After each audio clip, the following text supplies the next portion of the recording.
In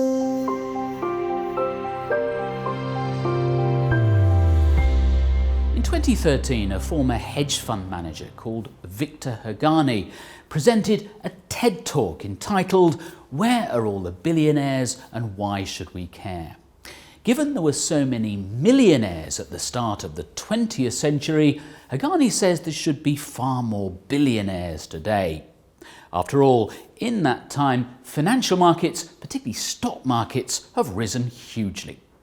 The basic thesis of it was saying that if investors were able to get the returns that they ought to get, we should see a lot more billionaires in the world today than what we see. Now, I'm not saying that that would be a good thing to have a lot more billionaires, but the thought experiment was to show that investors must be getting a really poor share of the return that they should get by the fact that we have so few billionaires that exist today that should exist based on how many millionaires there were, say, in 1900.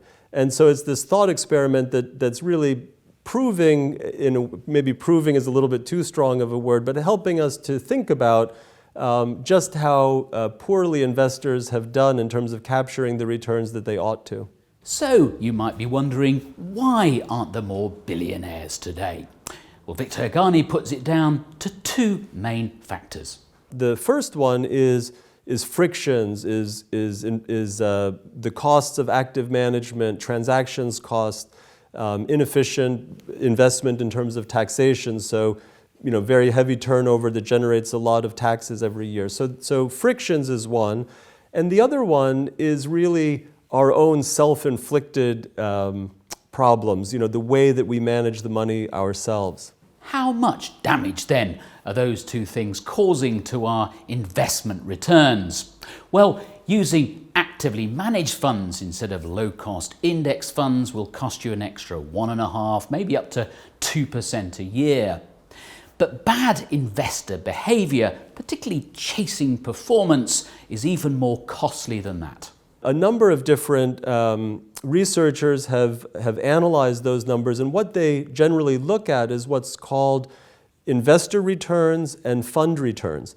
So they look at, if you invested $1 in a particular fund, what the return would have been if you just kept it in the whole time, and that's called the fund return.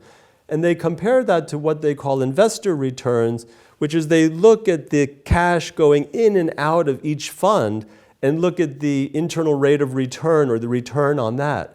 Well, guess what? They find 3% is very often the difference between the fund return and this investor return, which is huge. In conclusion, then, keep your costs low. But even more importantly, manage your behaviour, preferably with the help of a financial advisor who understands you and what sort of person you are.